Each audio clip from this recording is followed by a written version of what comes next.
Ora viva, seja bem-vindo a mais um Final Cut, podcast da Sports Tellers. Já sabe, se não subscreveu pode fazê-lo no YouTube, no Spotify, também na Apple Podcast. Ora, vamos falar uma vez mais de futebol com alguém que conhece bem este mundo, dentro e fora das quatro linhas. É analista de futebol, é também comentador. Pode vê-lo e ouvi-lo na RTP, também ouvi-lo na Tribuna Expresso com Tomás da Cunha, lê-lo no Record e ainda e muito mais. Falo de Rui Malheiro, que está aqui connosco, está à distância, mas de certeza com a assertividade que o caracteriza naquilo que é o conhecimento do futebol. Rui, antes de mais, muito obrigado por estar aqui connosco, por dispensares um pouco do teu tempo. Nuno, agradecer sobretudo o convite, é um gosto estar aqui com vocês, e vamos a essa conversa que espero que seja interessante para todos. Vamos a isto, vamos a falar de futebol, falar de futebol português. Ah, Exatamente. Iniciámos uma nova temporada. Estamos já na altura que este programa estrear, estamos na antecâmara já da Supertaça. Mas para já, o que é que estás a achar destes primeiros jogos de pré-temporada dos principais clubes portugueses? Sim, é um bocado difícil olharmos para a Supertaça e já termos algumas certezas, porque a verdade é que do lado do Futebol Clube do Porto, por exemplo, ainda a maior parte dos jogadores ainda não chegaram e esse ponto acaba por ser determinante para sabermos quais serão as verdadeiras ideias do Vítor Bruno para a temporada.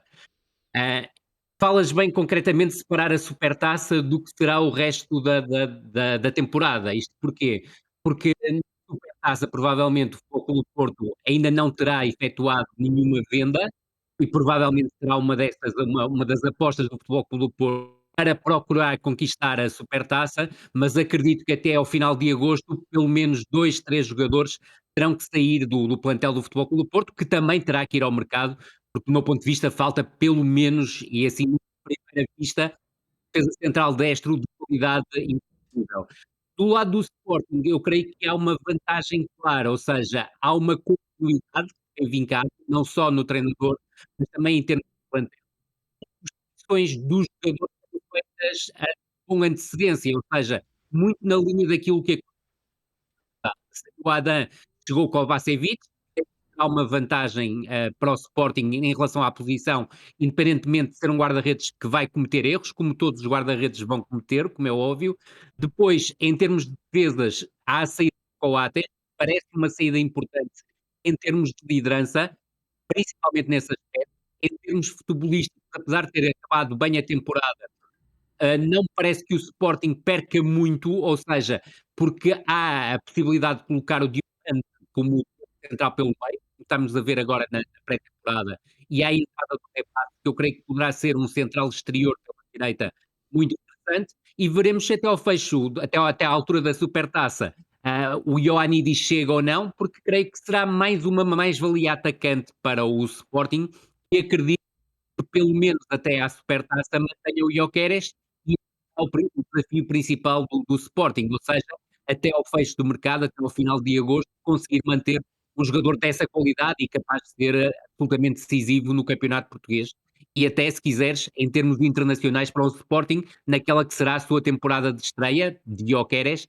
na Liga dos Campeões. Falaste aí dos Jokers, ah, fala-se muito do Ioannidis, e correndo o risco de quando esta entrevista estrear, ah, já não haver novela Ioannidis, que neste momento é uma espécie de novela.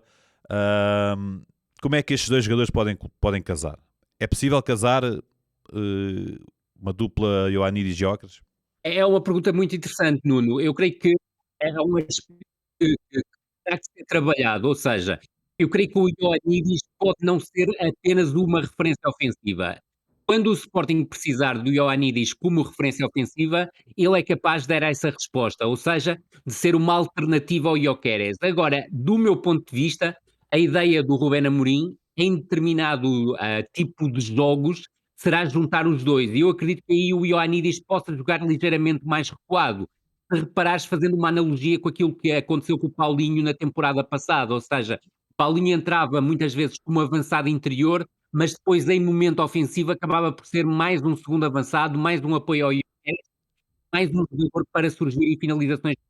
E creio que o Ioannidis tem essas características, ou seja, não é um jogador que resume a sua ação à área, onde é extremamente é um ótimo defensor, é uma aquisição muito inteligente do Sporting, mas pode conferir essa capacidade, ou seja, dar mais mobilidade à frente do ataque, partir de uma posição exterior em direção à área. Agora, como é óbvio, também temos que olhar para o plantel do Sporting e perceber que há Trincão, que há Pote para jogarem como avançados interiores, há Marcos Edwards como alternativa, veremos se o Marcos Edwards fica ou não até ao fecho do mercado, e ainda há outro jogador que poderá chegar, e tem-se falado muito do Chiquinho, que está no Wolves, que poderá também ser uma mais-valia para essa posição para Ruben Amorim. Quais foram os grandes méritos do Sporting na temporada passada? E se achas que vai conseguir repeti-los? Eu creio que há um aspecto que foi base, a tríade de Frederico Varandas, Hugo Viana e Ruben Amorim funciona cada vez melhor. Eu creio que é difícil num clube, principalmente em Portugal, haver uma tríade que funcione tão bem. Ou seja, eu creio que as aquisições cada vez mais partem do treinador, em conversas com o diretor desportivo e depois o presidente, qual é a viabilidade financeira ou não, e cada vez mais o tem essa viabilidade para consumar as aquisições que o treinador, conjuntamente com o diretor desportivo, combinam e acabam com, de certeza, com o auxílio da equipa de scouting, chegar a estes jogadores. Eu creio que é a forma ideal de funcionar num clube de futebol e é aquilo que sinto muitas vezes falta em Portugal, seja nos clubes grandes, seja nos clubes de menor dimensão. Ou seja, os reforços vão muito ao encontro da ideia do treinador. Porque aquilo que acontece muitas vezes em Portugal é o contrário, é o presidente que escolhe os jogadores e muitas vezes escolhe jogadores que nada têm a ver com a ideia do treinador e provavelmente têm muito mais a ver com a ideia do treinador que o substituirá. E essa própria ideia, Nuno, de estarmos a contratar jogadores para um clube com um treinador que é contratado por esse clube não corresponder àquilo que são as ideias do treinador, é uma das coisas que mais faz confusão no português. Mas ainda a questão do Sporting, eu creio que tudo começa no funcionamento da tríade, com um papel fundamental do treinador nas escolhas dos jogadores, dentro da que é a su o seu modelo de jogo, e repara que ele tem feito também experiências e experiências interessantes. Ninguém diria hoje em dia, e estamos a falar há um ano, que o Jenny Catamo seria o ala direito da equipa do Sporting. É uma aposta de treinador, é a forma como ele percebe através do treino, através do trabalho diário, que o jogador é capaz de ter múltiplas valências e eu acho que isso é extremamente importante e é uma mais-valia indiscutível do Ruben Amorim. Agora, depois, aquilo que me parece é que o Sporting da temporada passada cresceu muito do ponto de vista ofensivo, ou seja, apresentava múltiplas soluções para chegar às zonas de finalização, principalmente em ataque posicional, que seria um dos problemas que a equipa tinha em épocas anteriores. Depois, Gyökeres ainda deu mais agressividade, se quiseres, ao momento da metamorfose da transição ofensiva em contra-ataques ou ataques rápidos. E depois, com o passar da época, eu creio que a equipa foi ganhando consistência do ponto de vista defensivo, do ponto de vista coletivo, se quiseres, tanto em organização defensiva como em transição defensiva. Falhou, do meu ponto de vista, independentemente de ter sido campeão, talvez menos erros individuais, e falo sobretudo da questão específica do guarda-redes. Adam claramente em rendimento durante a temporada, Israel ainda deixou interrogações que terá que confirmar esta temporada, e depois obviamente a infelicidade que o miúdo, o Diogo, teve na sua estreia, se quiseres, em grandes jogos, no clássico que definiu a Taça de Portugal, em que foi manifestamente infeliz. Agora, aquilo que me parece é que o Sporting, mais uma vez, à semelhança do que tinha acontecido na temporada passada, volta a preparar uma nova época com base na tríade, ou seja, Sim. o Ben Amorim vê os jogadores que acha que são, a partir, obviamente, creio eu, da observação quer do Hugo Viana, quer do scouting, de jogadores, escolhe aqueles jogadores que acha que têm mais perfil para se enquadrarem na equipa do Sporting dentro dos pressupostos financeiros que são colocados por Frederico Varandas. E uma coisa que vês, e parece-me também óbvia, é que o Sporting quer muito um jogador e acaba por conseguir. O Kovacevic acaba por ser uma boa solução então para estes erros que vinham na baliza, que apareciam esporadicamente na baliza do Sporting. Pergunto isso e pergunto também se o Sporting está então preparado para suprimir esta saída perde ali um, um esteio da equipa, a nível de capitão, não é? De liderança, e um dos grandes jogadores do futebol português nas últimas temporadas, o Coates, mas perde também, por exemplo, o Neto, que era uma influência do balneário, um jogador experiente, Certíssimo. perde o Paulinho, que também é um jogador com muita importância, muita experiência. De alguma forma, o Ruben Amorim vai ser forçado a recomeçar algumas coisas e procurar líderes no balneário, como já anda a fazer com o Yulman, por exemplo. É uma excelente questão, Nuno. Aquilo que me parece, e eu acho que é um aspecto importante, é que o Sporting, tal como disseste, perde 2 líderes, ou seja, perde o Coates e o Neto. São 2 jogadores essenciais a nível de balneário e principalmente o Coates ainda era um jogador importante dentro de campo, nomeadamente na definição da última linha. É óbvio que nós sabemos que o Coates já não tinha o rendimento de temporadas anteriores, por problemas físicos. Creio que o Sporting também aqui antecipa que provavelmente na próxima época, com Liga dos Campeões, ainda seria mais difícil ao Coates disputar 2 jogos por semana, provavelmente seria impossível. E aquilo que me parece é que, partindo se calhar de um pressuposto que o Sporting poderia transferir o Diomande e ou o Gonçalo Inácio com um valor soberbo, acabou por ser uma segunda metade da época do Diomande não tão forte como aquilo que tinha feito no ano anterior ao serviço do Sporting, e o próprio Gonçalo Inácio não saiu valorizado do europeu.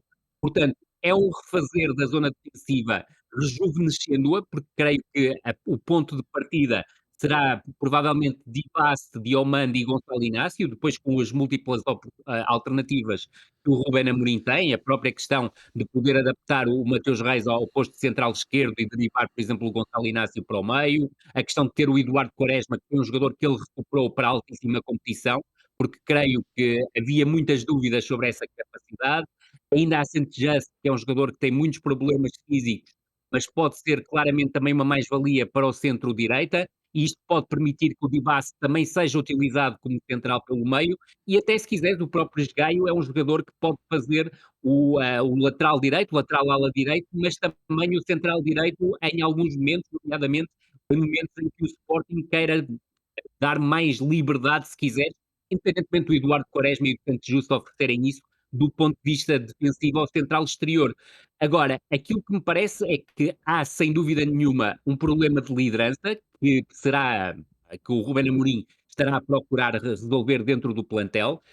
Veremos, por exemplo, como é que resulta o Yulman como líder da equipa do Sporting, possível capitão em alguns jogos, sobretudo porque se olharmos para o passado do Yulman, no Lecce, ele na última temporada já é capitão, portanto isto mostra que é um jogador que tem capacidade de liderança. Agora, este ano ou esta temporada que vem, vamos ter um papel diferente para o capitão, que é a questão de ser ele que tem que comunicar com o árbitro. Eu sei que o Yulman tem feito um esforço para melhorar o português, mas ainda recentemente, numa conferência de imprensa que deu, falou inglês, portanto, não será a melhor forma de comunicar com os árbitros. É certo que há outros jogadores no Sporting que podem cumprir o papel de capitão, imagino que o Nuno Santos já usou a braçadeira, também se calhar não é o jogador mais indicado pelo seu temperamento, o Daniel Bragança creio que sim, que se enquadra, o próprio Pote creio que é um jogador que também poderá exercer a função de capitão, mas sim, tu falas de 2 jogadores que me pareciam nucleares. Sim. O Neto já não tanto pelo papel no campo, mas pelo papel de liderança fora de campo, pelo seu próprio entendimento do jogo, até porque eu tive a oportunidade de trabalhar com o Neto este verão no Europeu 2024 no RTP, e percebe-se que é alguém que, não sei se é esse o futuro que quer para a sua carreira, mas me parece completamente talhado para ser treinador de futebol, com ótimas ideias, portanto, admito que era muito importante em termos de balneário, também nesse aspecto, de ter, se quiseres, um prolongamento do treinador no banco ou no próprio balneário, e cá está, o Coates, tal como disseste, e muito bem, foi um jogador absolutamente decisivo no primeiro título do Ruben Amorim, do meu ponto de vista, não foi tão determinante neste segundo título, mas continua a ser um elemento importante e, sobretudo, muitas vezes o definidor da última linha. Juntando a isso a questão da comunicação, ter uma comunicação mais limpa, independentemente de nunca ter abdicado do castelhano, a verdade é que se percebia muito melhor, mas eu creio que nesta decisão de libertar Coates, eu creio que também foi fazer um pouco a vontade ao jogador de acabar a carreira no Nacional de Montevideo e ter a ideia que provavelmente dentro de campo, para o Coates já seria muito difícil ser ultra competitivo numa Liga dos Campeões em que o Sporting, muito provavelmente, quer chegar pelo menos aos oitavos de final e, sobretudo, a conseguir conciliar essa capacidade para ser titular na Liga dos Campeões, que terá à partida 8 jogos, mas provavelmente no caso do Sporting terá 10, e o Campeonato Nacional, onde o Sporting obviamente quererá renovar o título nacional, e como sabes, desde há muitos anos que o campeão não renova o título, e esse é um desafio muito importante para o Sporting. E algo também é revelador da competitividade que tem a Liga Portuguesa. Sem dúvida. Ao Falaste contrário do que muitas vezes se diz. exato. Falaste do Baste. O que é que os Sportingistas podem esperar deste jogador que vem do Anderlecht, colega de um ex-bem jogador do Benfica, do Vertonghen? O Dibase, do meu ponto de vista, é uma aquisição muito inteligente. Ou seja, o Sporting não só contrata um defesa central com um perfil muito próximo daquilo que o Ruben Amorim pretende, ou seja, um defesa central construtor. Ele até pode jogar como defesa central pela direita ou como defesa central pelo meio. Eu já o vi jogar a lateral direito. Imagina que, por exemplo, o Ruben Amorim, em alguns momentos, opta por uma defesa a 4 e até com 4 defesas centrais, seguindo a linha, por exemplo, que o Guardiola utiliza. O Dibase poderá ser esse jogador capaz de jogar a defesa direito, se quiseres, como o Eduardo Quaresma é capaz de jogar, ou o Santos Justo é capaz de jogar. Agora, parece-me claramente uma aquisição criteriosa por parte do Sporting e que vai ao encontro da ideia do treinador. E esse é o ponto que é aquilo que me parece mais importante no Sporting das 2 últimas temporadas. É que ganhou força a ideia do treinador, o modelo de jogo do treinador. As escolhas vão muito ao encontro daquilo que é a ideia de jogo do treinador, o modelo de jogo do treinador, e os jogadores, do meu ponto de vista, são muito mais capazes de se encaixar imediatamente na equipa. Mas com isto eu não me esqueço, por exemplo, do mercado de inverno do Sporting, porque o mercado de inverno do Sporting trouxe o Rafael Pontelo, que já não vai estar no plantel, trouxe o Koba Kondradi, que já não vai estar no plantel, mas que naquela altura eram soluções que poderiam aparecer em termos futuros, e nada impede que em termos de futuro possam vir a aparecer no Sporting, mas que eu tinha mais dificuldades em vê-los a imporem-se de imediato na equipa do Sporting, o que acabou por acontecer. E repara, por exemplo, no caso do Koba Kondradi, eu creio que o Koba Kondradi só foi contratado porque o Mateus Fernandes não podia regressar no mercado de inverno porque tinha feito 7 ou 9 minutos diante do Casa Pia para o campeonato. Portanto, no fundo, o Mateus Fernandes vem ocupar o lugar que já era o dele e creio que vai ser também uma mais-valia para o Sporting em termos de meio-campo, porque é um jogador que, se quiseres, em termos de perfil, e eu não quero colocar a fasquia demasiado alto, por isso até em várias situações evito esse tipo de comparações, mas sei que os adeptos procuram muito este tipo de comparação. E é um jogador que em algumas das suas movimentações tem coisas próximas aos Mateus Nunes, e isso traz algo diferente ao meio-campo do Sporting, que, do meu ponto de vista, o Condradi não conseguiu dar, nem tem capacidade para dar ao nível do Mateus Fernandes. Fala-me um pouco, e hoje em dia, apesar até da novela do West Ham e da ida à Inglaterra, a verdade é que o Ruben Amorim está neste momento no top de preferências de toda a gente. Toda a gente fala de Ruben Amorim como o grande treinador, um dos grandes nomes do futebol internacional no futuro. Ahm, Qual é a tua opinião sobre o Ruben Amorim? Eu gosto muito do Ruben Amorim como treinador, acho que é um treinador extremamente interessante, um treinador que, do meu ponto de vista, podia ter sentido, se quiseres, embebedado, e este embebedado, obviamente, entre aspas, o sucesso do primeiro ano e ter procurado não evoluir, mas aquilo que eu sinto é que o Sporting do segundo ano do Ruben Amorim, que não ganhou absolutamente nada, se quiseres, em termos de títulos nacionais, do título nacional, era melhor do que o do primeiro ano. O do terceiro ano, em que estava em quarto lugar, era melhor do que o do segundo ano, e o do quarto ano era melhor do que o terceiro e, obviamente, melhor do que o primeiro ano como treinador. E isso mostra que é um treinador que não se deixa estagnar. E eu acho que esse é o ponto principal num treinador ambicioso, claramente talhado para patamares mais elevados, isto com todo o respeito para o Sporting, e quando falo em patamares mais elevados, é chegar a um grande clube a nível internacional. Provavelmente este ainda não é o momento para ele dar esse salto. Acredito que tenha tido propostas de clubes, provavelmente de segunda linha da Premier League, e foi público creio que o West Ham e o Aston Villa chegaram a falar com ele, e nomeadamente o West Ham. Agora, por exemplo, no caso do Liverpool, parece-me claramente que foi ultrapassado pelo Arne Slot. Agora, se me perguntares se eu fosse responsável pelo Liverpool, entre o Arne Slot e o Ruben Amorim, quem é que eu escolhia obviamente o Ruben Amorim. Agora, percebo que do lado do Liverpool haja um pensamento que o Ruben Amorim ainda é jovem, precisa de mais jogos de Premier League e cá está, é uma daquelas coisas que me custa, é que muitas vezes a Eredivisie, pelo facto de ser um campeonato mais ofensivo, Sim. acaba por ser mais valorizado a nível de treinadores do que o próprio campeonato, que eu creio que tem um grau de dificuldade bem mais elevado e que obriga os treinadores a muito mais golpes de asa do que propriamente a Eredivisie, porque de outra forma, para mim não faz sentido, em termos de Liverpool, havendo 2 escolhas, e essas escolhas serem o Arne Slot e o Ruben Amorim, o Ruben Amorim ser preterido em relação ao Arne Slot. Agora, creio que para o Ruben Amorim é muito importante continuar a fazer história no Sporting, ele vai tornar-se, se for campeão na próxima temporada, o maior treinador da história do Sporting, e isso não é coisa pouca, estamos a falar de um dos 3 maiores clubes de Portugal, e esse aspecto parece-me preponderante, e eu creio que o Ruben sabe e percebe que o salto para um grande clube europeu está muito próximo.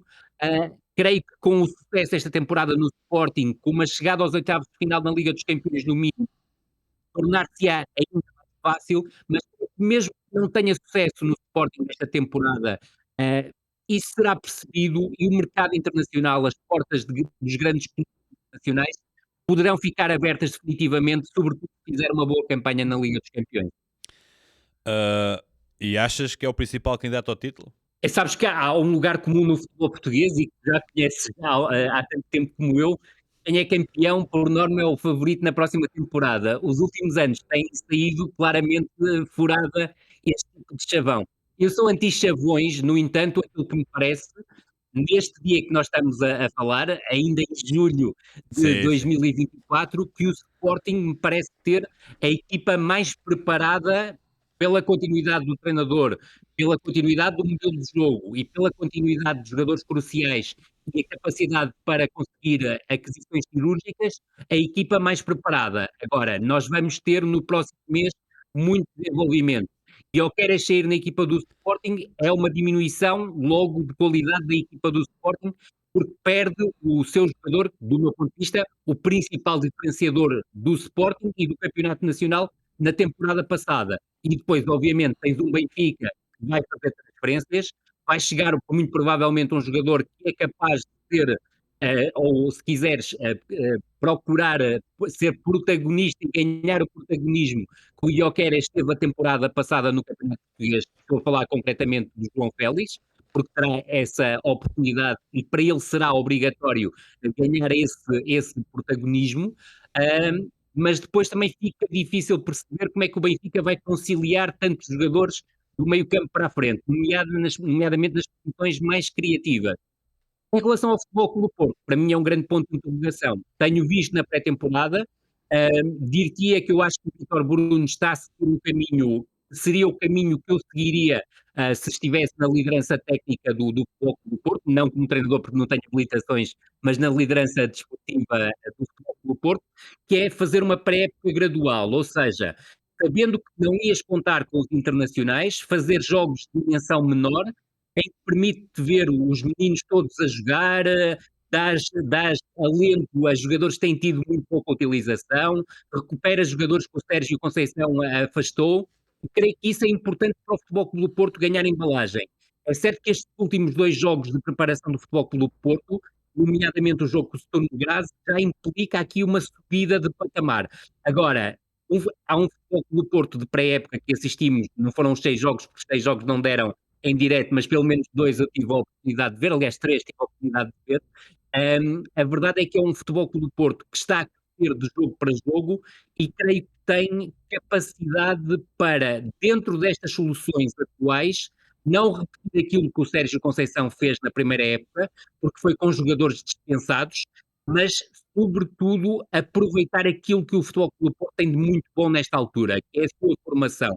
Portanto, eu acredito que jogadores como o Martim Fernandes, como o Gabriel Braz, e principalmente o Rodrigo Mora, que eu acho que é um jogador que vai explodir a muito breve prazo no futebol português, independentemente de ter um físico aparentemente frágil. Eu creio que são jogadores que se constituem claramente mais-valias para o Futebol Clube do Porto, para o futebol português e que têm capacidade para, no imediato, serem opções para a equipa principal, mesmo que não sejam titulares. E creio que esta primeira parte da pré-temporada do Futebol Clube do Porto é muito importante nesse sentido, ou seja, de ganhar soluções para depois juntar os tais jogadores que vão chegar, os jogadores que são ainda 6 ou 7 que estiveram em competições internacionais, e depois, obviamente, a definição daquilo que será o Futebol Clube do Porto a 31 de agosto passará, obviamente, porque é obrigatório ao Futebol Clube do Porto vender 2 ou 3 jogadores, até para fazer um ou outro acerto que o plantel precisa, e do meu ponto de vista precisa claramente de um central destro diferenciador. E já lá vamos ao Benfica e ao Porto. Já saltámos aqui, saltámos etapas, fizemos uma análise mais profunda ao Sporting, vamos a seguir Já para o falamos vários Benfica. assuntos. Exato, vamos a seguir para o Benfica e depois para o Porto, pela ordem da classificação da época passada. Mas antes vou-te fazer aqui uma pergunta, estavas a falar, estava-te a ouvir, e veio-me aqui à cabeça que foi: o Sporting perde o Coates, o Benfica perde o Rafa e o Porto perde, isto tudo entre aspas, né? O Pep. Na tua opinião, quem é que fica mais a perder? É uma muito boa questão. Muito sinceramente, eu creio que são 3 baixas, muito fortes, nos 3 clubes. Creio que o Pepe, apesar dos 41 anos, tinha um papel crucial no Futebol Clube do Porto, ou seja, era o líder da linha defensiva do Futebol Clube do Porto. Eu creio que em vários momentos, e principalmente a partir do momento em que teve um colega como o Otávio ao seu lado, foi um jogador que cresceu muito e depois tem uma importância em termos de clube que era acima da dimensão que, por exemplo, o Rafa tem. Eh, Comparável com a do Coates, ainda que, do meu ponto de vista, o Pep, como estrela do futebol mundial, tenha uma, digamos, que esteja num patamar superior ao do Coates. Agora, se calhar o jogador que, ao contrário do que as pessoas poderão pensar, o jogador que seria mais diferenciador e que fazia mais golos e fazia mais assistências, e eu não me limito a ver o jogo por aí, mas era o Rafa. Eu creio que o Rafa era claramente um jogador que marcava diferenças no Benfica do Roger Schmidt, foi um jogador decisivo no ano do título, foi um jogador que na época passada esteve nos melhores períodos do Benfica, e quando quebrou de forma, foi também em que o Benfica quebrou de forma. Curiosamente, se me perguntares dos 3 quem é o jogador que eu menos aprecio, eu dir-te-ia o Rafa. Agora, em termos de peso, na equipa, como um jogador diferenciador, eu creio que o Rafa tinha essa capacidade. Agora, se o João Félix chegar ao Benfica, eu creio que o Benfica encontra um substituto bem superior ao Rafa e aí sim um jogador que, mais do que o Rafa, é capaz de fazer a diferença na Liga Portuguesa. Agora, precisa de foco, concentração e de perceber que a próxima época é a época decisiva na carreira dele, porque eu sei que, até pelas entrevistas, poucas entrevistas, infelizmente, que o João Félix deu ao longo da carreira, o João Félix não quer ficar em Portugal, não quer ficar no Benfica, ele quer ganhar coisas a nível internacional. Eu creio que ele, o ano passado, comete um erro, ou seja, aquela declaração de amor ao Barcelona foi excessiva, sobretudo colocando-me na pele de adepto do Benfica ou na pele dos adeptos do Benfica, creio que pode ter sido algo que não caiu assim tão bem e, sobretudo agora, no segundo ano de novela em relação ao regresso ao Benfica, se o João Félix não voltar e, sobretudo, não tiver uma declaração tão contundente como a que teve em relação ao Barcelona, eu creio que poderá cair mal sobre uma franja dos adeptos do Benfica. Agora, aquilo que me parece é que é indiscutível que o João Neves sairá, é um golpe rudíssimo, um golpe tremendamente rude para o Rui Costa como dirigente máximo do Benfica e precisa, obviamente, de buscar alguém que contrabalance esta saída. E eu creio que o contrabalanço acaba por ser o João Félix, que será, do meu ponto de vista, o substituto do Rafa.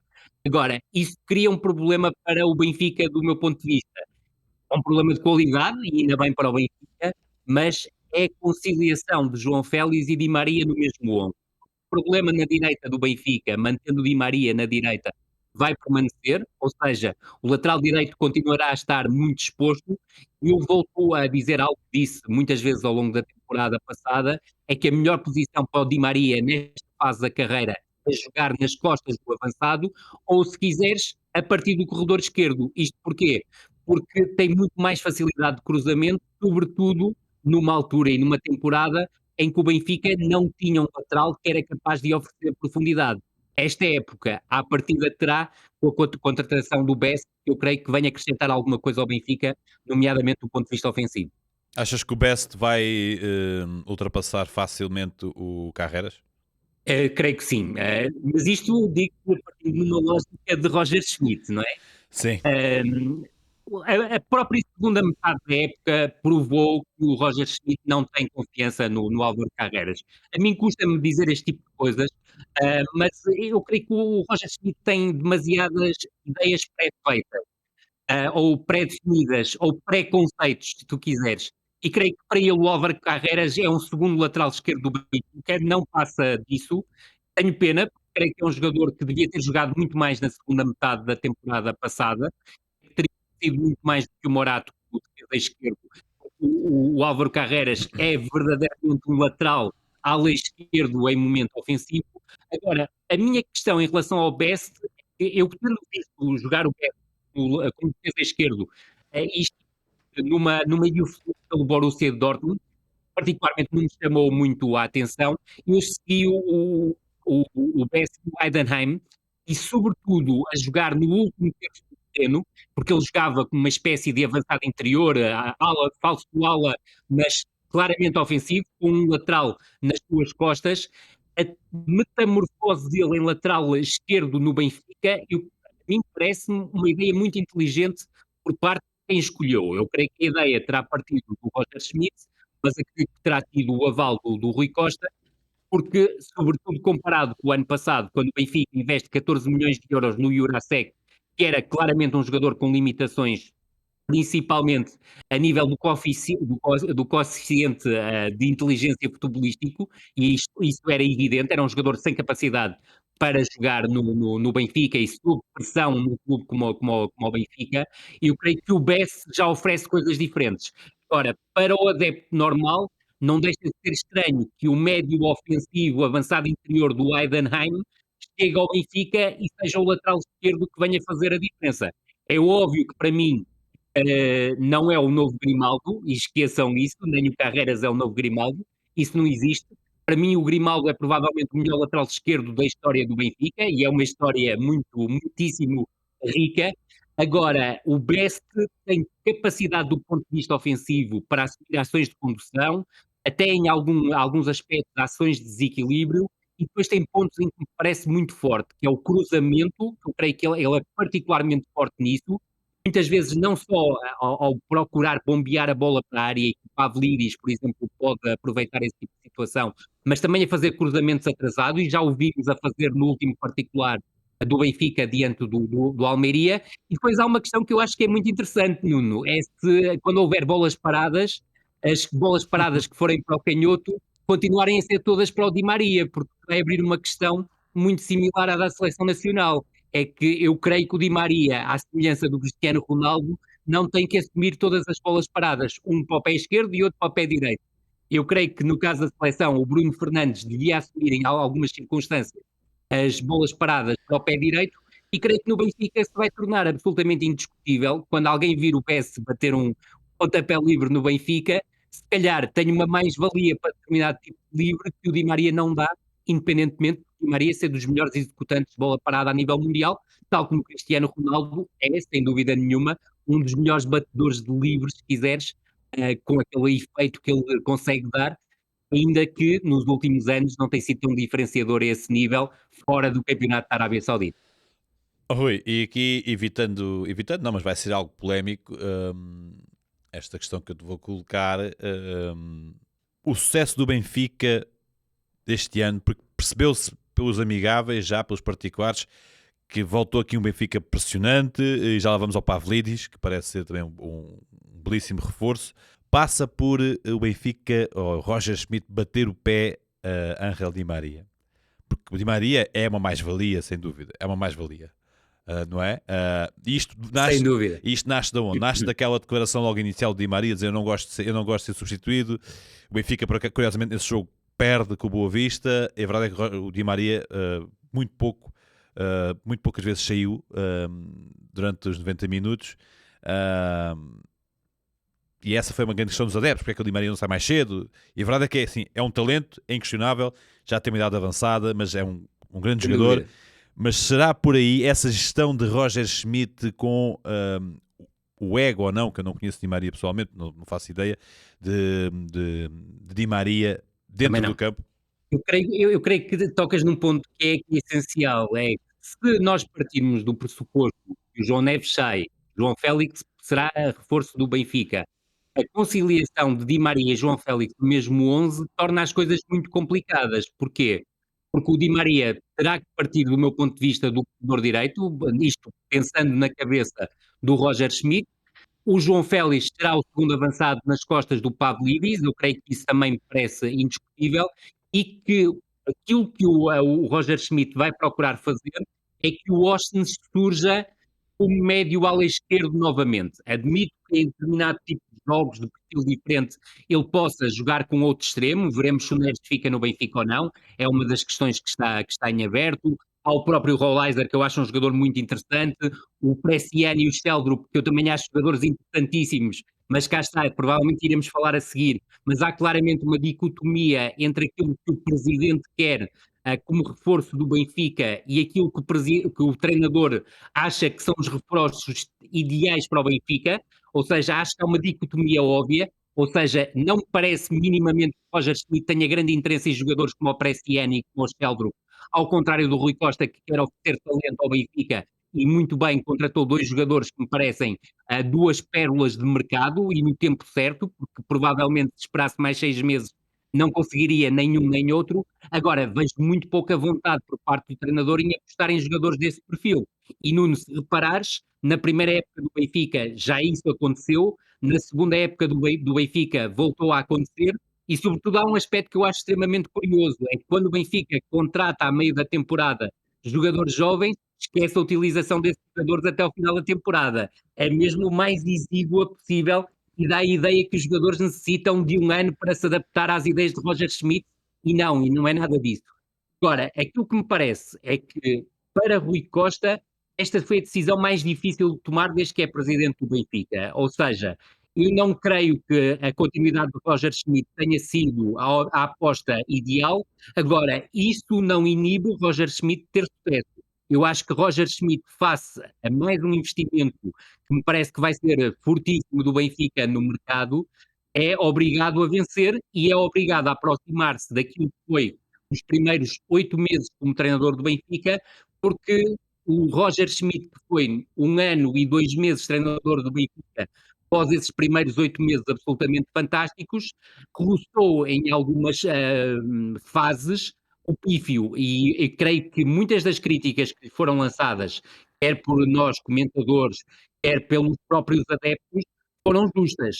Não creio que tenham sido injustas. Eu creio que o Benfica estagnou em termos de modelo de jogo, regrediu em alguns aspectos porque não encontrou os jogadores ideais para substituir os jogadores que saíram. Creio que o treinador cometeu erros de comunicação em catadupa e creio que esse aspecto terá que ser melhorado substancialmente na próxima temporada. Acho que o treinador devia definitivamente, se não quer comunicar em português, comunicar em alemão e o tradutor traduzir de alemão para português, porque o inglês dele é suporífero e é um inglês das segunda e que não representa muito provavelmente as ideias que ele quer transmitir e resulta numa série de frases que são perigosas em termos de confiança de imprensa para o próprio treinador. Agora, ele tem que dar um golpe de asa, ou seja, ele não pode achar que é maior que o Benfica. E em determinados momentos da segunda temporada do Roger Schmidt no Benfica, eu senti um treinador arrogante que se sentia maior do que um clube. O clube é de uma dimensão que o Roger Schmidt nunca terá como treinador, aliás, muito dificilmente um treinador terá a dimensão que o Benfica tem. E eu creio que é isso, passa muito por aí, pelo Roger Schmidt voltar à terra, ver que está a ter uma oportunidade única de começar uma terceira época no Benfica, agora sabendo que o primeiro jogo diante do Famalicão é logo um exame terrível, quer para o Roger Schmidt, quer para o Rui Costa, porque se não ganhar em Famalicão, vai começar uma contestação de voz e com as eleições à porta, ou seja, já há um ano, eu creio que já vão começar a existir movimentos cada vez mais fortes em relação a essas eleições. E o Benfica obrigatoriamente vai ter que ganhar na próxima temporada. Vou aqui dar aqui uma volta maior, porque isto é uma coisa, é uma questão que se levanta aqui. E tu falaste daquilo que o Rui Costa quer e daquilo que o Schmidt quer. Isto também acontece, poderá acontecer no Sporting, pode acontecer no Porto. E há muita vontade por parte do adepto português da aposta da formação. Não é? Formar talentos e depois já há as dores de crescimento, depois os jogadores são queimados. Por exemplo, se hoje em dia sairá, digo eu, o João Neves do Benfica, será ele a venda porque o António Silva não fez um europeu como se esperava, porque cometeu alguns erros normais de um jogador que faz a sua segunda temporada a sénior. Lembro-me, por exemplo, dos erros que o Rubem Dias também cometeu na segunda temporada a sénior. São normais. Mas há aqui uma questão que é: nós conseguimos ter, nós adeptos de futebol e clubes também, apostar na formação e ao mesmo tempo querer que haja uma hegemonia no futebol por parte desse clube? É impossível. Ou não? Mas é o que se quer, não é? Vamos apostar na formação, Não é mas depois... impossível. Não é impossível? Mas exatamente, exatamente. Claro que não é impossível. E 3, 4 os anos? próprios 3 grandes confirmam-no. Ora, a questão é muito pelo aquilo que pensa o treinador. O treinador do Benfica teve coragem em apostar no António Silva como titular. É certo que nós não nos podemos esquecer que o António Silva só é titular porque havia o Morato estava lesionado e outro jogador estava suspenso e acabou por ter a oportunidade e agarrou-a. Infelizmente acontece muito, exatamente até no Benfica, isto que os jogadores acabam por ser lançados não na sequência do seu trabalho, mas pela oportunidade que resultam lesões, castigos, e a partir daí são lançados e agarram a oportunidade, e eu creio que o António Silva é um excelente exemplo disso. Agora, eu até creio ter-te ouvido a temporada passada num podcast, num dos seus podcasts, falar de um aspecto que me parece essencial em relação ao António Silva. É que os erros do António Silva não aconteceram no europeu. A época do António Silva no Benfica, a segunda época do António Silva como sénior, é pior que a primeira época do António Silva como sénior. E eu creio que há um aspecto que o António Silva deve pensar, que é, olha-se para a fisionomia do António Silva hoje em dia, e o António Silva do final do segundo ano do Benfica não tem nada a ver com o António Silva que começou a temporada no Benfica, o primeiro ano de sénior no Benfica. E creio que a questão da musculação, dos jogadores trabalharem muito esse aspecto, muitas vezes fora do clube, deve ser melhor pensada, sobretudo pelos próprios jogadores, porque eu percebo que haja a ilusão, e se calhar também transmitida um bocado pelos ídolos dos próprios jogadores, que a questão física é uma questão determinante, mas ganhar uma robustez física é normal, faz com que tu percas velocidade, faz com que tu percas agilidade, e nós sentimos isso no António Silva ao longo da temporada, não foi no europeu. E esse aspecto parece-me importante. Agora, tal como dizias e muito bem, eu creio que o Benfica tinha como planeamento, transferir o António Silva por uma verba muito provavelmente próxima àquela que transferirá o João Neves, ou um pouquinho mais baixa, e com isso permitir que o João Neves ficasse mais uma temporada no Benfica. Agora, os equívocos que cometeu impediram de forma definitiva ao Benfica conseguir o tal negócio. Falou-se em 30 milhões por parte do Newcastle. Isso é uma verba que o Benfica nunca poderá aceitar pelo António Silva, como é óbvio, parece-me óbvio, e isto deixa completamente o Rui Costa dependente do João Neves. Agora, ainda a tua questão da formação. O Benfica tem capacidade, tem jogadores que têm capacidade para terem mais oportunidades na equipa principal. Falo, por exemplo, de um Tomás Araújo, que eu creio que estaria na linha de sucessão prioritária de um António Silva. Eu creio que o Tomás Araújo, se olharmos para aquilo que tem sido a pré-época até o momento, ainda sem o António Silva, está a procurar ganhar o seu lugar, ou seja, está a querer ser alternativo ao António Silva, mas também ao Otamendi, que já como sabemos não começará a temporada. Agora, é tal coisa, aquilo que sinto, por exemplo, da parte do Roger Schmidt, é que, tirando o caso do António Silva e do João Neves, e repara que o João Neves, para mim, a aposta nele como titular, após aquele mês de março horrível na primeira temporada do Roger Schmidt, a titularidade de João Neves é que leva e conduz o Benfica definitivamente ao título nacional. E a segunda época do Benfica, do João Neves, é soberba, independentemente de, em termos coletivos, a equipa do Benfica ter estado muito longe daquilo que foi nos primeiros 8 meses com Roger Schmidt. Mas teria sido muito pior se não tivesse um João Neves a socorrer a equipa em todo o lado. Ou seja, o João Neves até chegou a ser lateral direito na temporada passada, que é uma coisa que para mim é surreal, mas sobretudo como médio centro, era um jogador que compensava à direita, que esticava jogo, ou seja, procura, tinha que fazer quase tudo, ele era um multifunções na equipa do Benfica, e é muito difícil substituir este jogador. E agora, mesmo antes de falarmos da questão da formação, Nuno, é pensar, será que Renato Sanches é o jogador que Roger Schmidt pensa para sucessor de um jogador como João Neves? Será que, por exemplo, o Kokchuk foi um jogador que ele foi buscar, é um jogador que ele pensa que pode complementar o Florentino e o Leandro Barreiro? Eu tenho algumas dúvidas se ele não pedirá depois um reforço para a posição 8. E é um reforço que de certeza que não virá de casa. E há, por exemplo, um jogador que eu acompanho há 4, 5 anos, mas com mais atenção nos últimos 2 anos, que é o João Veloso, que eu vi jogar pela seleção sub-17 de Portugal e depois pelo sub-18 e pelo sub-19, e que eu creio que podia já estar neste patamar, nesta altura, ou seja, de ser um jogador já chamado à equipa principal do Benfica para fazer um estágio de pré-época. E aquilo que eu vejo é que ele, neste momento, depois de ter passado pelo sub-23, é suplente da equipa B. E isso custa-me muito, porque é um jogador com potencial enorme e que já podia ter queimado essas etapas. E creio que faltou um bocadinho de oportunidade.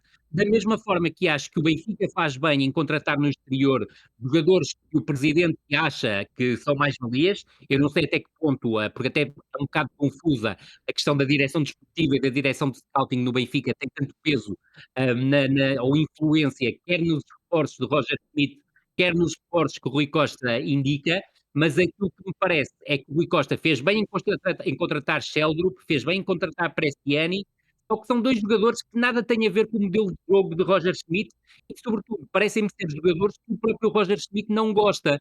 Portanto, custa-me a não haver essa tal conciliação em haver uma política desportiva concreta no clube. E é isso que vejo hoje em dia no Sporting e não via, se quiseres, há 6 ou 7 anos, que era o Jorge Jesus, quando era treinador do Sporting, que definia a política desportiva do clube, tal como o Jorge Jesus definiu, quando era treinador do Benfica, a política desportiva do clube.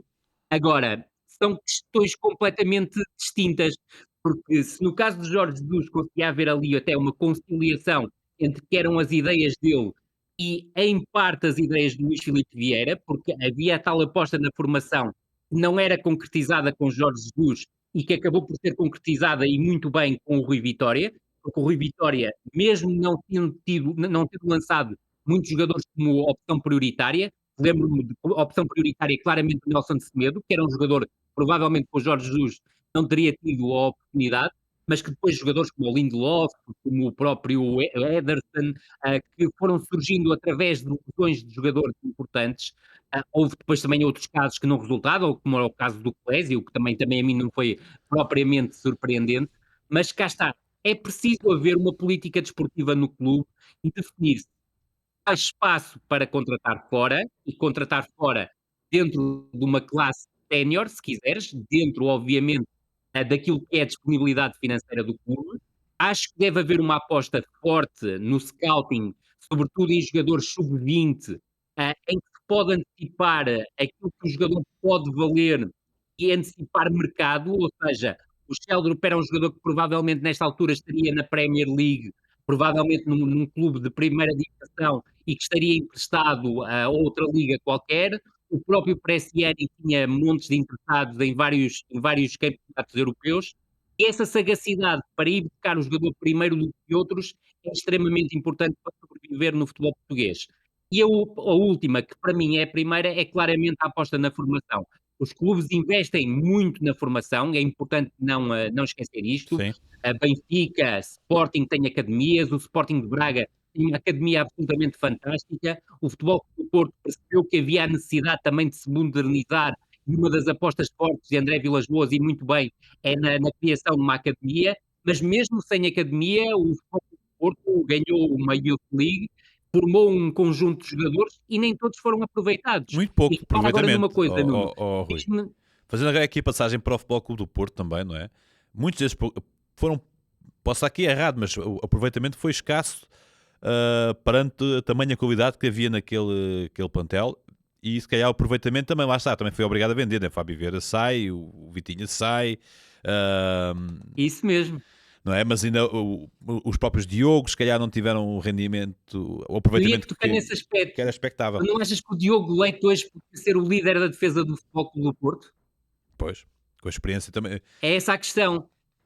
Sim. Exatamente, Daí eu exatamente. Eu perguntar-te, acho que daí eu perguntar-te eu se o projeto de formação é com a Dunas com uma hegemonia. Eu quando digo hegemonia é ganhar 1, 2, 3, 4 anos, porque são ciclos, não é? A formação são ciclos, há são, fornadas, há fornadas. são, e E depois, passam muito pelo e treinador. depois tem que se manter, não é? E a questão é que não os consegues manter, não é? Não consegues manter Certíssimo. esse talento todo e depois já os treinadores não aproveitam, os adeptos se aquilo começa a correr bem também Claro, não. Por isso é que o Ajax não ganha sempre.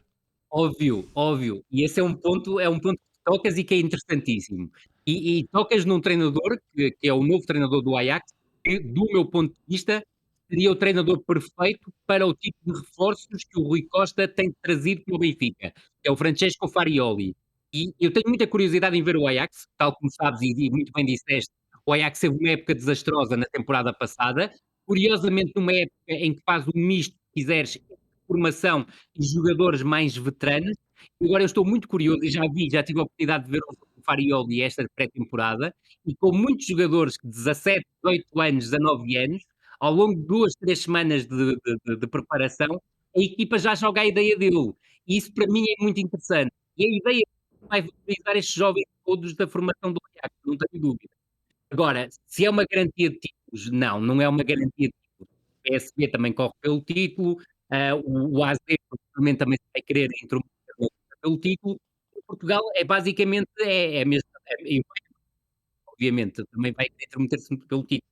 Em Portugal é um bocado a mesma história, ou seja, o Benfica a querer intrometer-se na luta pelo título. Agora, se me perguntas, há algum treinador capaz de chegar a um grande aqui em Portugal, fazer uma aposta só na formação e conseguir êxito? Eu creio que ninguém está preparado para isso. Ou seja, os adeptos querem muito os jogadores da formação nas equipas principais, mas se os jogadores da formação não começarem a ganhar jogos, começam logo a ser contestados e a serem jogadores como outros quaisquer. E esse é um equívoco, como é óbvio, porque os jogadores da formação precisam de tempo para se afirmar. Por exemplo, para quem acompanhou, e tu acompanhaste, eu acompanhei a equipa júnior do Benfica, tinha o Tomás Araújo e o António Silva como defesas centrais. Se nós fôssemos a pensar do ponto de vista técnico, do ponto de vista de equipa grande, qual era dos dois o defesa central que mais rápido chegava à equipa principal, eu apontaria ao Tomás Araújo. Agora, Sim. em termos competitivos, em termos de ideia de Roger Schmidt, em termos daquilo que é pretendido, por exemplo, a um nível físico, o António Silva está à frente do Tomás Araújo, por isso não me surpreendeu minimamente que o António Silva tenha ganho a carruagem, em termos de um treinador como Roger Schmidt, a Tomás E Araújo. nunca pensaríamos Agora que o Henrique pergunto, por Araújo exemplo, fosse imagina para que o era o Aroca. Farioli o treinador do Benfica. Se provavelmente fosse o Farioli o treinador do Benfica, o Tomás Araújo teria vantagem sobre o António Silva. E são estes pequenos pormenores que fazem toda a diferença. Exato. Rui, vamos avançar aqui um bocadinho, porque já estamos quase perto da hora do programa. Ainda não falámos do Futebol Clube do Porto. Certíssimo. Já falámos, mas já fizemos aqui uma análise ao Benfica. Já falámos sim por alto do Porto. Iremos ter um Futebol Clube do Porto diferente com Vítor Bruno, diferente daquele Futebol Clube do Porto de Sérgio Conceição com Vítor Bruno a coadjuvar, não é? Ou serão só nuances? Daquilo que tens visto, daquilo que conheces também do Vítor Bruno, eu, por exemplo, não acredito. Tentaram traçam é Benfica e Sporting e o Porto um pouco abaixo, né? Hoje em dia por causa dos problemas financeiros, mas o Porto corre muito bem como outsider, não é? Esta é a minha opinião. O Porto como outsider acaba por se calhar ter mais forças ainda do que já tem. Que Porto vai ser este? Acredito que sim. Acredito que sim. Eu vou muito por aí. Aliás, até há declarações do último fim de semana do André Vilas-Boas a dizer que o Futebol Clube do Porto parte sempre com o desejo de conquistar títulos. Eu percebo que ele coloca a fasquia alta. Agora, eu acho que por parte dos adeptos, percebendo qual é a situação financeira do clube, e cada vez mais, dia para dia, se vai percebendo que a situação é mais grave do que se pensava. Eu creio que há, por parte dos adeptos do Futebol Clube do Porto, independente da vontade indómita que têm de conquistarem títulos e começar logo a ganhar a Supertaça, e eu creio que para o Futebol Clube do Porto é muito importante ganhar a Supertaça. Eu creio que, sobretudo, querem ter uma equipa competitiva, obviamente querem ser campeões, mas se há ano que perdoam o Futebol Clube do Porto não ser campeão, é o próximo.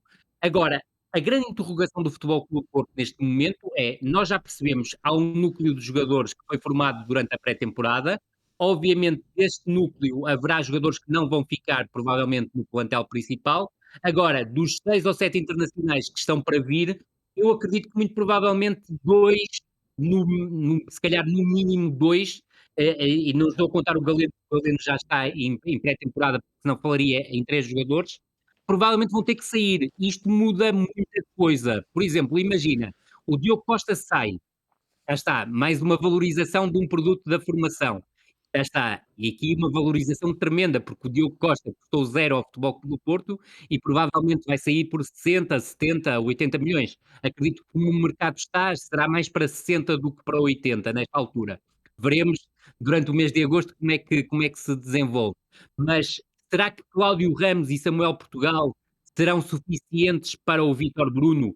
Eu, por exemplo, eu acho que o Futebol Clube do Porto tem um guarda-redes jovem de 18, 19 anos, que é o Gonçalo Ribeiro, que não deixa nada a desejar em relação ao Cláudio Ramos ou ao Samuel Portugal. Mas eu percebo que seja poupado ao facto de ter lançado com 18 anos, sobretudo quando já tens um guarda-redes com a experiência do Cláudio Ramos no Futebol Clube do Porto. Agora, o que é que acontece ao Gonçalo Ribeiro se o Futebol Clube do Porto contratar um guarda-redes para ser titular? Vai para a equipa B, não é? Portanto, cá está, não apostas num jogador da formação e vais buscar, se calhar, não um produto feito, porque o Futebol Clube do Porto terá dificuldade em chegar a esse tipo de mercado, mas um jogador promissor que poderá ser o futuro guarda-redes do Futebol Clube do Porto. E isso é um bocado aquilo que pode acontecer em todas as posições no Futebol Clube do Porto. Admito que um jogador como o PP possa vir a ter mercado, como um jogador como o Evanilson possa ter mercado, agora, o Wendel possa ter mercado, agora, vão sair todos os jogadores ao mesmo tempo? O Alan Também não Varela, não é? acredito. Não, exatamente. O Alan Varela também é um jogador com mercado, obviamente, o Galeno, como falámos há pouco. Agora, vão sair todos os jogadores? Eu não acredito. Não acredito sinceramente que saiam todos os jogadores.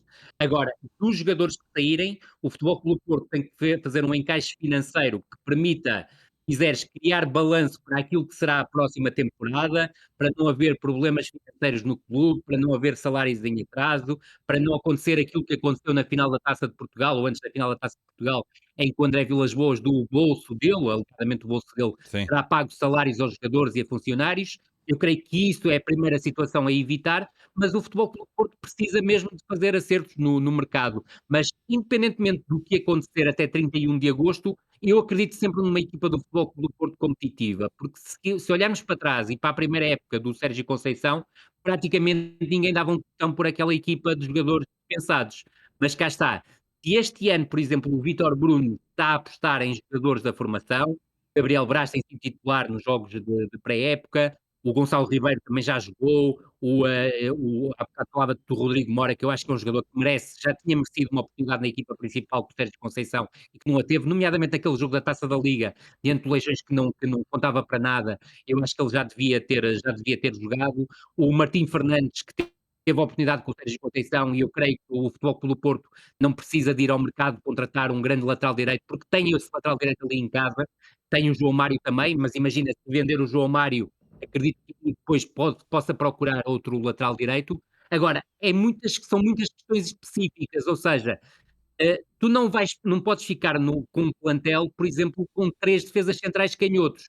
O Marcano não sabes se poderá ou quando é que poderá voltar a jogar, mas fazer uma dupla com o Otávio e com o David Carmo é estranho, já aconteceu no passado com o Bruno Martins Indi e com o Marcano e não correu bem. É muito mais fácil combinar 2 destros do que combinar 2 canhotos. Portanto, há aqui uma série de questões específicas que eu creio que os próximos meses serão determinantes. Um ponto que tocaste, e eu creio que é uma pergunta interessantíssima, é a questão do treinador e do treinador adjunto. Ou seja, eu não creio que o Vítor Bruno tenha obrigação nenhuma de ser seguidor do Sérgio Conceição.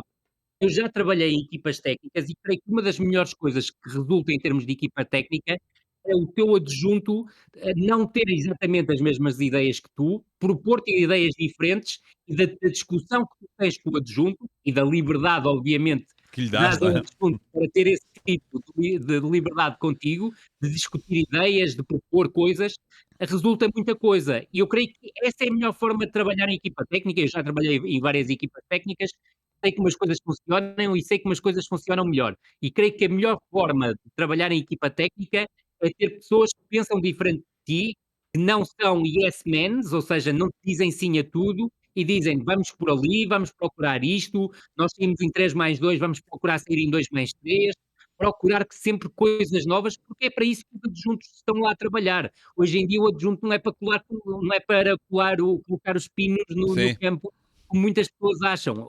A equipa técnica é uma equipa técnica pluridimensional hoje em dia, portanto, até os próprios analistas da equipa técnica contribuem muito para aquilo que é o treino durante a semana, são elementos absolutamente essenciais nas equipas técnicas, por isso é que o Sérgio Conceição cria lá o Dembélé, por isso mesmo é que o Carlos Pintado faz parte da equipa técnica do Vítor Bruno, ou seja, o Carlos Pintado era o responsável pelos analistas do Futebol Clube do Porto. Só provavelmente nem era aqui, ainda não tive o cuidado de ver exatamente como é que é a equipa técnica do Futebol Clube do Porto, mas creio que passa a chefe dos analistas, que ele já era, mas já incorporado na equipa técnica. E cá está, é um elemento que eu conheço bem, um estudioso do jogo, um detalhista do jogo e que, através da sua análise, propõe coisas durante o jogo, propõe coisas no final do jogo, propõe coisas para o treino da semana e, por exemplo, são elementos de equipa técnica que são muito poucos valorizados e que muitas vezes são levados muito em linha de conta pelos treinadores, porque há muitos aspectos que, com as câmaras que tens de cima, de lado, muitas vezes as pessoas não sabem, mas os clubes com maior dimensão até filmam o jogo de quatro, das quatro bancadas, quando há quatro bancadas, porque são quatro perspectivas diferentes de ver o jogo. Isso é muito importante para tirar as conclusões. E creio que a tal pluridimensionalidade das equipas técnicas é fundamental. Agora, o adjunto não tem mesmo que seguir as ideias do treinador principal. Pode ter ideias completamente diferentes.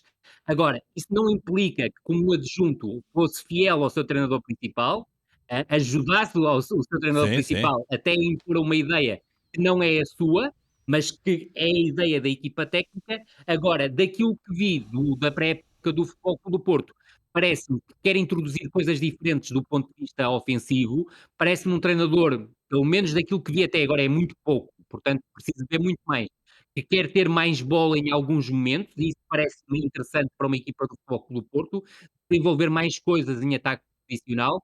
Também por contingências da pré-temporada do Futebol Clube do Porto, tem utilizado muito aquilo que também foi um bocadinho moda neste europeu, que é um central a jogar como defesa direito, já foi o Zé Pedro, já foi o Gabriel Braz, portanto, há ideias que são claramente diferentes do Sérgio Conceição.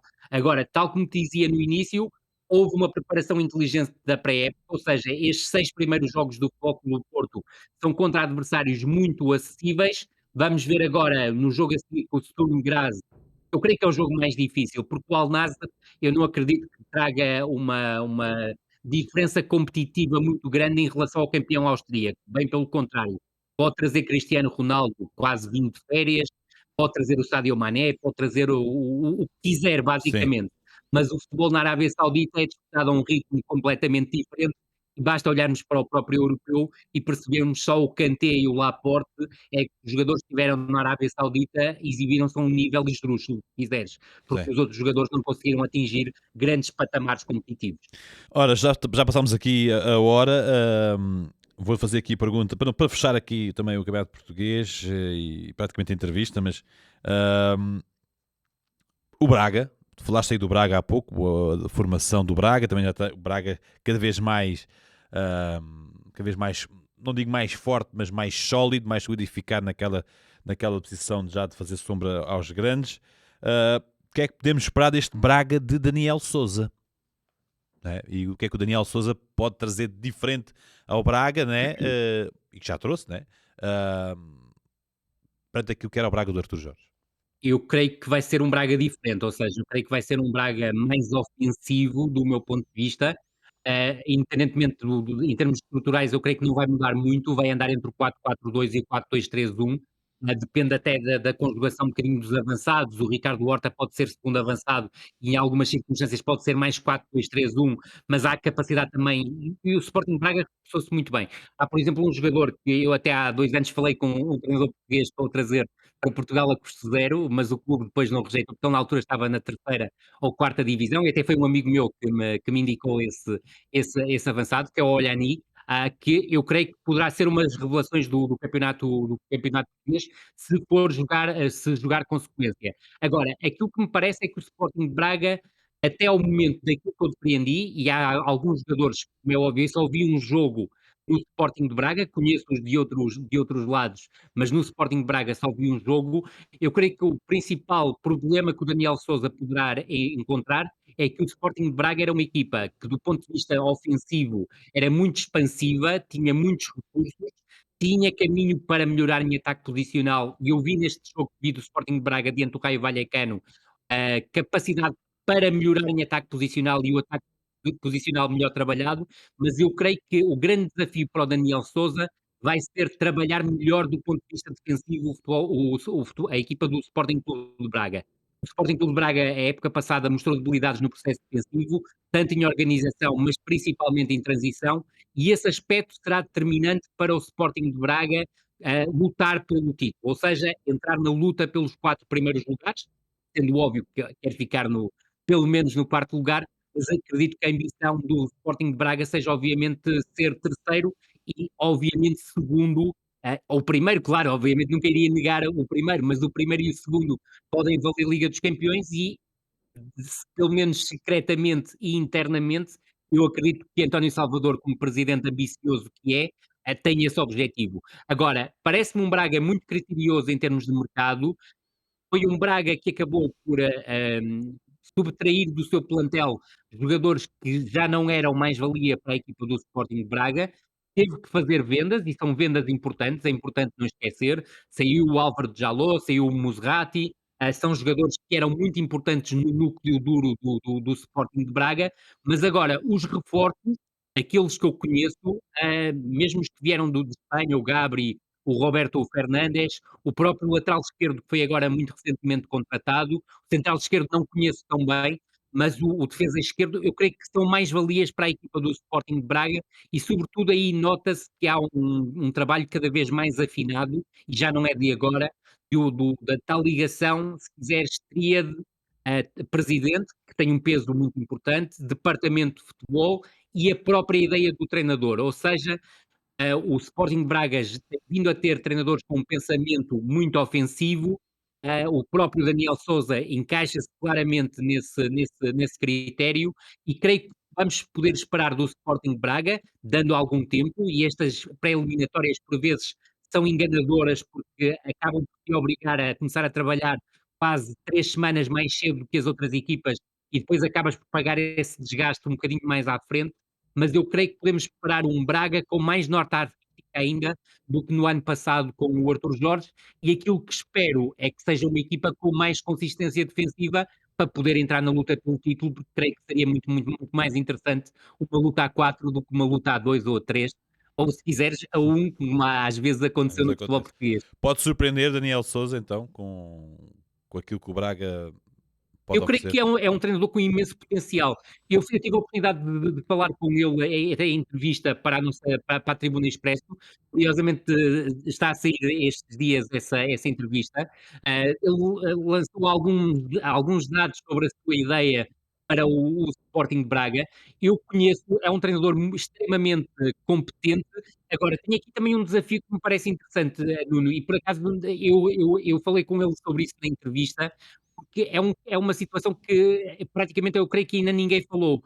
É que o Daniel faz um excelente trabalho no Gil Vicente, faz um excelente trabalho no Aroca, mas em ambas as situações entra no decurso da época. É a primeira vez que vai fazer uma pré-temporada.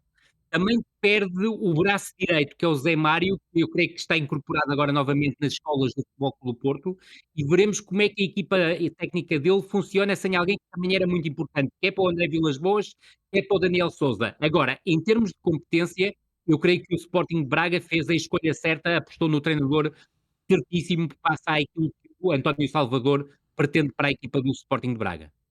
Rui, não temos tempo para mais. Eu gostaria ainda de abraçar aqui vários assuntos, nomeadamente do europeu, que já lá vai, mas ficámos aqui com uma boa Ganhou a melhor amostra. equipa.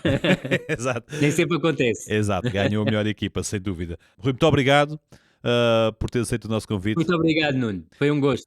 Obrigado também a si por estar aqui connosco, espero que tenha gostado. Foi Rui Malheiro, mais um convidado de muito valor. Se gostou, é partilhar, clicarem no like, deixarem os vossos comentários. Nós voltamos noutra oportunidade com mais um grande convidado. Até à próxima.